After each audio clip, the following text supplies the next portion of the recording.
Good afternoon, and thank you for joining us. I'm Joanne Conklin, the director of the David Winton Bell Gallery, and this afternoon we are releasing the online edition of Raymond Hood and the American Skyscraper. The exhibition was curated by Professor Dietrich Neumann and PhD candidate Jonathan Duvall, both of whom are with the Department of the History of Art and Architecture here at Brown. It was originally scheduled to open in March of this year, and while we were not able to mount the exhibition on site, we're happy to present this virtual edition. Before I turn the program over to Jonathan and Dietrich, I want to acknowledge the many individuals and institutions that have helped to bring this project to fruition. My thanks, of course, to the curators for sharing their research with us through this exhibition and for their flexibility and goodwill in transitioning to this virtual format. Special thanks are due to Shamit Design and Construction and the Brown Arts Initiative for their generous support of the project, and to the lenders of the exhibition, including the Archive of American Art at the Smithsonian Institute, the Architectural Archives at the University of Pennsylvania, Avery Library at Columbia University, the MIT Museum, and the RISD Museum. Back in April, shortly after the shutdown, I was contacted by Steve Lubar, who is the faculty director of Brown's Center for Digital Scholarship. Steve offered to help produce an online exhibition, even though they hadn't done one before, so I'm not sure they knew what they were getting into. But it was truly a godsend to me in those confusing early days of the shutdown. My thanks to Steve and to the members of his team, including Krista Bruch, who created the beautiful design, and Cody Carvel and Patrick Rashley, who made it all work online. And finally, I want to thank the Bell team for their skills, dedication, and goodwill in all things. They are Terry Abbott, Ian Budish, Nishan Hale, Kate Craxon, and Nicole Holian. And with that, I'll turn it over to Jonathan and Dietrich. So I'm here actually in the Bell Gallery, among a few images that we had planned to have up on the walls, and couldn't get to do this, but it's a great place to start our conversation on Raymond Hood. I think the idea came with John and I sort of discovering that Raymond Hood was at Brown for a year, so he's in a way a Brown alumnus, and he became such an important skyscraper architect in the 1920s and early 30s. And so we felt it was really worth doing an exhibition about it. The interesting thing is there isn't that much scholarship, recent scholarship on Raymond Hood. I brought the few books that there are, and there was a nice monograph in 1931. Then there was a book by Walter Killam, one of his collaborators, draftsman, brilliant guy, wrote very insightful about him in about 1973. Then Robert A.M. Stern did this very well-researched monograph for the Institute of Architecture and Urban Studies, that famous institution in New York. After that, there wasn't really any other monograph. And now there's our catalog, which we had really great fun putting together with an essay by Jonathan Duvall and myself, and some good photographs. So this is going to be online, but also bound and printed and can be had. So really, we discovered a lot in the process, and I think Raymond Hood is really a figure that's worth talking about more, and sort of rethinking his position in the narrative of modern architecture. Absolutely. The exhibition focuses on 6 skyscrapers, and we also address 2 themes. One is architectural illumination, and another is architectural education in Raymond Hood's early life. And both of those are addressed in the catalog, and we'll talk a little bit about them today. Rather than going through all 6 skyscrapers that are in the online exhibition, we picked a few that we thought would be great to tell stories about. So there will be some that we aren't talking about right now, like the McGraw-Hill building behind me in this wonderful photo that was commissioned by Hassan Bagheri for the exhibition. But we did pull together some images of other portions. I think we can get started with those. So I'll talk a little bit to get started, maybe about Hood's early life in Rhode Island. I was born and raised in Rhode Island, so I feel a special connection to Hood for that reason. In the left, we have a picture of Hood's family home on Cottage Street in Pawtucket, which is unfortunately no longer there. And on the right, we have an image of Raymond Hood, who is sitting just to the right of the shield in his Theta Delta Chi fraternity photo. He attended Brown University for 1 year, and he was a member of this fraternity, which is actually on Waterman Street, or was on Waterman Street, right behind the location of the Bell Gallery. So we would have been, this exhibition would have been right near where Hood had spent time on campus. He really knew from a young age that he wanted to study architecture and wasn't quite able to do that at Brown at the time. It didn't have the architecture program that it has today. He left to study at MIT and then the École des Beaux-Arts in Paris, which was the best architecture school in the world at the time. So he got back from that. He lived in Pittsburgh for a while and then New York, and he wasn't able to find much work. So he made lots of experimental projects, which brings us here to the Providence Civic Center, which was his design for a 600-foot tall skyscraper to be put downtown. You can see here it was on the whole front page of the special features section of the Providence Journal in March 1916.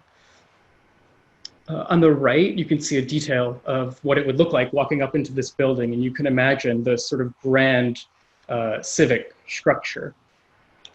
And I had some fun with Photoshop and threw this together to give you a sense of the scale of it. It was set to be 600 feet, which is about almost 200 feet taller than the Industrial Trust Tower or the Superman building. And it was proposed to be put on that exact site. So this is what Providence's skyline might look like had Hood's vision from 1916 actually been built. That is such a cool image, I must say. When you showed it to me, I just absolutely love what you did there with Photoshop. And I remember reading the article in the journal, and he said something that the tower would be visible all the way down Narragansett Bay, right, with its top there. And I think we talked earlier about the fact that there was much talk over the previous year and a half or so about a new tower proposed for Providence, the Fane Tower, named after its developer. And I think that was about 500 feet, and this would have been even 100 feet taller than the Fane Tower. Yeah, it's a wonderful project, and I love that you just reminded me of what Hood wrote about this, that you would see it coming into the city from any direction. Hood really, as much as we talk about his buildings, he really also did think about buildings in their urban context. And he was in many ways a planner, an urban planner, as much as he was an architect. He really thought about the space around his buildings, the plazas, and how people would move through these sites. Yeah, and this, you would have come out of the railroad station. You see the roofs here in that aerial photo of the old railroad station, 1895, and stepped out into what was then called Exchange Plaza, and you would see this enormous tower. It's a great welcoming gesture for anyone arriving in Providence. Wonderful project. And it was very much a multi-purpose building. The main point of it was to house a courthouse, but it would have also had library, offices. There was even a plan to maybe have some sort of prison in there. So it was really sort of an all-purpose civic building for the city of Providence to be put right between the post office and City Hall. Oh, right, yeah. And it had a passage through it. So very much like its predecessor, the Butler Exchange there, and it would mean that you could go through the building and end up on Westminster Street, right across from the arcade, which of course Hood knew was in a way the most spectacular building downtown. So very well thought through. Yeah, and this is just one of the several examples of Hood's skyscrapers before he had his big sort of break and became famous. A lot of people forget about Hood's early work, but that's actually where he started experimenting with the skyscraper, which is what he's best known for and is the theme of this exhibition. Yeah, and you'll see in our catalog and in the literature, there's even a predecessor project for Pawtucket for a city hall, which also is very tall and he designed at the École des Beaux-Arts. So I think he can take credit here in Providence and Pawtucket for Raymond Hood figuring out how to design tall buildings, which in the end became the signature building type of his career. Yes, and these are, as you'll see, these are lessons that carried through his entire career. So that big break that I mentioned was the Tribune Tower competition. Yeah, and this is one of the most remarkable events in the world of architecture in the 1920s. Huge competition, international competition for one of the largest newspapers in the world, correspondents all around the world. And it was for a new headquarters in Chicago, the Chicago Tribune competition. Had about 263 entries from 23 countries, enormous prize money. I think it was about 50,000 for the first prize, and then lesser amounts, all in all, for the following prizes, all in all, about $100,000 prize money. And Raymond Hood might have considered participating. We don't know. He was in rather dire straits in New York City, doing little work on the side for different offices, and didn't have his own office, and worked for different people and for American Radiator, designing radiator covers. And one day he had a family and he was short of money, and one day he walked through Grand Central Station and ran into an old friend of mine, of his, John Howells, who we had met in the École des Beaux-Arts in Paris. And he had been invited as one of 10 officers, American officers, that were invited to take part in the competition, and got a certain amount of money for it. And he knew how good Raymond Hood was and asked him to design a competition entry in his office. And so both were credited in the end, but I think the general understanding is that it was really Raymond Hood who designed it. You see that winning entry by Howells and Hood here on the top left of this little assemblage. Second prize, much lauded by the critics, was the Finnish designer Ilja Saarinen. Then here another design by Holabert and Roach. They made third prize, and Hamlin Coppet fourth. But the ones that we find interesting, mostly beyond, of course, the first prize and the second, are entries from Europe, in particular Germany. They had sent a huge group over. Unfortunately, they all came too late, so they weren't considered. But there's Walter Gropius on the left, and Adolf Loos from Vienna, and Max Taut, all quite modern and interesting. Adolf Loos made a little joke, if you like. He designed a newspaper column in a very literal sense. And then there are other architects, and you see they had never really thought about the form of the skyscraper, like this Italian Theo Gardi, who won a special mention for Italy. And John Mead Howells, the architect that you just mentioned, who was Hood's partner on this project, people in Providence might know him as one of the architects of the Turk's Head building downtown, which he did before this time. The competition was a huge success. It was a really great publicity stunt for the Tribune, Chicago Tribune newspaper. They put together this sort of commemorative book that they had published, which included images of all of the entries. And it featured Hood and Howell's design here that you can see in the frontispiece. There's actually a copy of this book in the Brown University libraries. And when sort of we were preparing for the exhibition and opened the front cover of the copy at Brown, we saw that it was inscribed by Hood. He writes here that he was, he writes here his Brown class, even though he didn't officially graduate from Brown.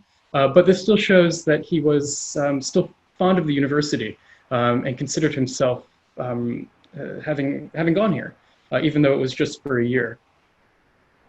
It's one of those great joys of visits to archives and libraries to suddenly find Raymond Hood's handwriting there. It's absolutely wonderful that you found this. And he sent it fairly soon. This is in October 1923, right? So then the building began and took 2.5 years, and it was finished.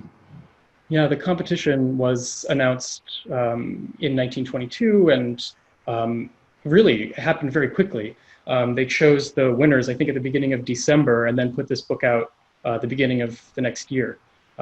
So it all moved pretty fast. But Hood's design actually changed a little bit, thanks to some changes in Chicago's building codes. Exactly. I think he was able to add 4 stories because the sort of cornice height was changed. With a lot of pressure, and the economy was very good, lots of pressure on the real estate market. And this was the second tower really to anchor the new business district north of the Loop, of the downtown of Chicago, just across the river. And the sort of new buildings, after about 23 or so, could add more height, and he added 4 stories, which I think made his building actually more elegant, a little taller, the proportions different from what he had initially designed. So it was happy. Yeah, I think it definitely worked out in the end. I agree, the proportions seem much better. And then, I mean, also the building is taller than it would have been, which is a great characteristic if you're going to light the building up from the outside. Yeah, and that was something that I found when I read his the sort of accompanying text to his entry. He wrote about how he wanted to light the building in an entirely new fashion. He wasn't very specific about it, but he wanted to light it in a different way, and said there's a lot we can do. There's a new art form of architectural illumination that we will engage in. And the reason why he said that is very clearly the building across the street, which is the Wrigley building. You see that here in that postcard on the left. Headquarters of the Wrigley Chewing Gum Company. That was the first building in this new business district, visible all the way down Michigan Avenue. And it was the first building that was completely floodlit at night. The entire facade, white terracotta, was flooded in bright light all the way up. And so it was visible day and night. And Hood had to respond to this sort of visual anchor across the street. And in the end, he ended up with something quite similar to what you see in that postcard, a very sophisticated backlighting at the top of the building that highlights the structure and is a sort of mellow orange color rather than the bright white. So in a way, he responded with sophistication and elegance and thoughtful engagement of architecture to something that was just a massive flood of light, almost blinding. It was the best lit building in the world. It was shown everywhere in newspapers and so on. And Hood responded with elegance and sophistication. It's really quite nice. If you look at this wonderful drawing done fairly early on by Hugh Ferris, the greatest American draftsman of the time with great drama, you see the flood of light here on the left, which is in a way reflective of what's happening at the Wrigley building. And at this point, the top of the Tribune Tower is still in darkness. But then Raymond Hood worked with a Broadway lighting designer, a man called Bassett Jones, to create this wonderfully sort of dramatic top there, which you can still see to this very day. This contrast between the two buildings is still visible today very clearly. And I would say it's the beginning of something that Hood was very interested in and very engaged in. It was called architecture of the night, the sort of art of illumination of architecture. And he created that term, architecture of the night, did a little brochure about it for General Electric, and engaged in lighting practices for several of his buildings, very carefully thought out. Yeah, it really became a signature characteristic of his work, and it was really sensational. When you read the architectural press at the time, everyone was talking about this, how this was sort of the new way to design buildings, right? Why just design them for the daylight hours? They exist for the rest of the 24-hour cycle as well. And it was a form of advertising without words, if you like. Buildings became famous just for their lighting, just like Wrigley didn't have any words on it about its spearmint or advertising of the name. It's just the building became famous through its lighting. That also happened with Raymond Hood's next commission, which came very quickly after he won the competition. This is the American Radiator Company in New York City, overlooking Bryant Park, right behind the public library, and in a style that's already become a little freer from sort of Gothic historic precedents than the Chicago Tribune.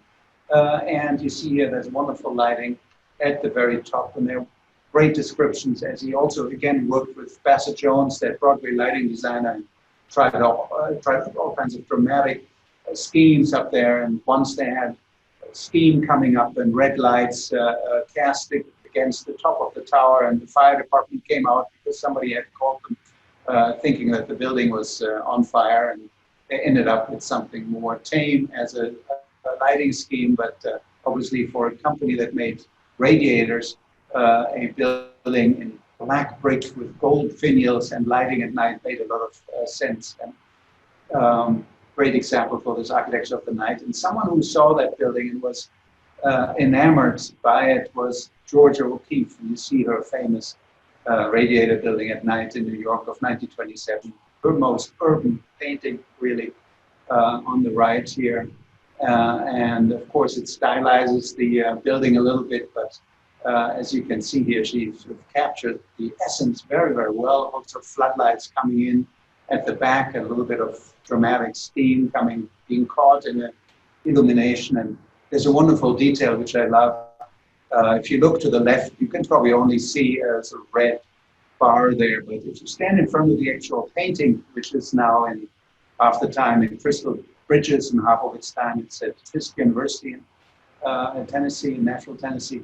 If you stand and look very closely, you can actually see that it is a red beam of advertising for her husband, the photographer Alfred Stieglitz, who never wanted to advertise his work in its gallery. So she put an advertising in red neon letters in this painting. Wonderful, wonderful.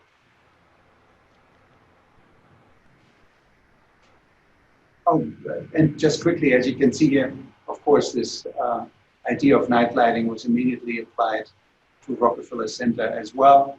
A great project where actually two Brown alums worked together. John D. Rockefeller Jr. had graduated from Brown in '97, the year before Hood arrived here, and he found himself at the sort of top of an organizing committee for this huge urban renewal project in Midtown between 5th and 6th Avenue that initially had intended to put a new opera house in this place, and then in the end became just a conglomeration of office buildings and theaters and so on. RCA Tower in the center, 66 stories, is by Raymond Hood. The whole thing was designed by a group of architects under Raymond Hood's leadership. He was really on the top of his game really at that point, and designed that wonderful slender tower. I mean, it's worth mentioning that one of those urban renewal projects very early, of course, it was also very destructive. It destroyed 228 buildings of lower income tenants that had to find housing elsewhere in New York City, and was in a way a traumatic sort of interruption of the urban growth there with something entirely different. But I think by now everyone considers it a great urban success, and Raymond Hood was the key figure behind the layout and the central tower there. He died shortly after, but when this tower went up and this image was published, Raymond Hood was sort of lauded for this great success, and Louis Mumford wrote something like, "In a slight haze, under artificial light, this looks like the city of the future." What a wonderful quote. The point you make about sort of this project having two sides, right? It's this amazing urban project, but it also meant the destruction of an entire neighborhood. There's a similar sort of complicated scenario in the whole funding of Rockefeller Center, right? The Rockefeller, the Standard Oil Company was a monopoly and sort of was very exploitative, but at the same time, this project provided thousands and thousands of jobs during the Depression. So the timing of this is really significant. If I remember correctly, it was the only privately funded building project of this scale during the Depression. Yeah, and the Depression had such an interesting effect. Everyone was so desperate for work, and builders were desperate to sell material and so on, that the prices went down. And a lot of these skyscrapers that were built just at the beginning of the Depression, Empire State Building just down the street from there, and Rockefeller Center as well, cost about half as much as they had been projected to cost. So really interesting effect, but you're absolutely right. Of course, they provide work for thousands of workers. And I think thanks to the lighting and also thanks to rather clever marketing, this one was 80% rented in 1934, whereas the Empire State Building, done more or less at the same time, was known for the longest time as the empty State Building because they had no renters. I think that speaks to Rockefeller Center's success. And I think part of that was that there was lots of public art and sculpture incorporated in the design, as well as roof gardens and terraces, which was sort of Hood's brainchild and something that we mentioned in passing in the online exhibition. Exactly, yeah. Wonderful hanging gardens of Babylon was one of those descriptions at the time. Yes, you're absolutely right. So it was hugely successful at the time, and it's still hugely successful today as a place for tourists to go. When we were planning the physical exhibition, we had planned to put in sort of lots of ephemera and records of how popular these buildings were. They were advertisements for whoever paid for them. They became symbols of their cities. So on the left here, we have a couple of guidebooks from Rockefeller Center, and on the right, a few booklets for the Tribune Tower and a ticket stub to take the elevator to the top and get a great view of the Midwest from that high vantage point. Fantastic. What a great collection. Yes, I think they are from your personal collection, right? The ticket, yes. Yeah, wonderful, wonderful. Fantastic. They've become real urban icons, right? Recognizable icons for New York City or Chicago is fascinating. Absolutely, and the fact that they're sort of lit up throughout the evening too, I think contributes quite a bit to that. Mm-hmm. Exactly, they're picked out of the skyline in a particular way. Talking about this image of the city of the future that Louis Mumford saw in this wonderful photograph there, Raymond Hood was throughout the 20s always thinking about the future of cities. He had a number of schemes that he brought forward. This is my favorite, and perhaps yours too, John, the idea of those inhabited bridges that he envisioned. I think the first time he publishes that with Hugh Ferris drawing that you see on the left in the New York Times in 1925, and then he shows it again in 26 and in 29.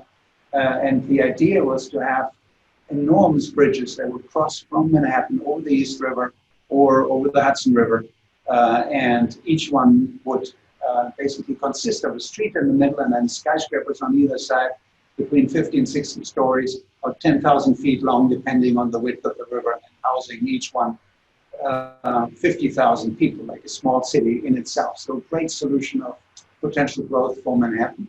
And he said, yes, go for it.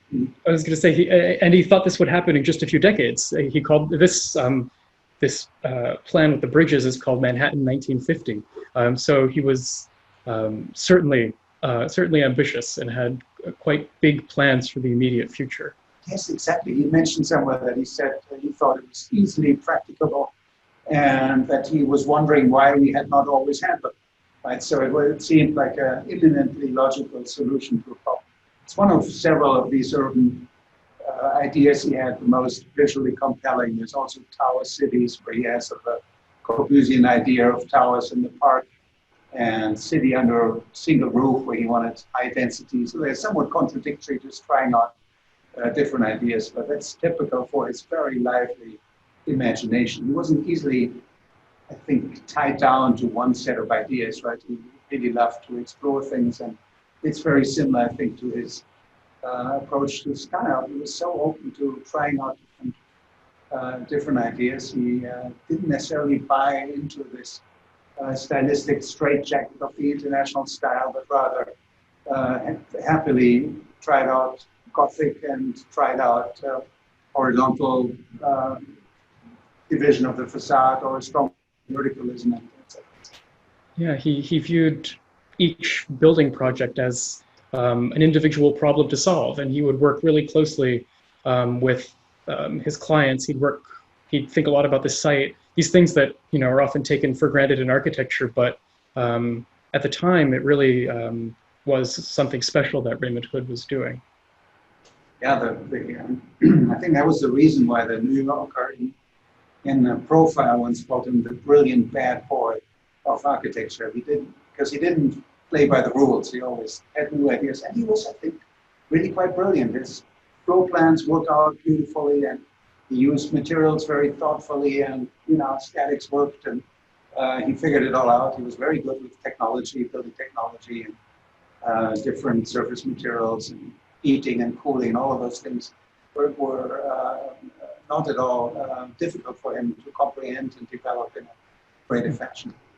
And he was willing to experiment, which I think in the end led to his success. Yeah, exactly. Unfortunately, he did pass away at a young age, right as his career was getting going, right in the middle of the Rockefeller Center project. So, I mean, we can only speculate what he would have done, or if this Manhattan 1950 could have happened with someone as passionate as Hood behind it. But I guess we'll be sort of left to wonder about those things. Yeah, he was in the middle of, he had been brought back after a number of important buildings in New York. He had been brought back to Chicago, where his sort of career really had taken off initially, and was working on the World's Fair with some great colorful buildings.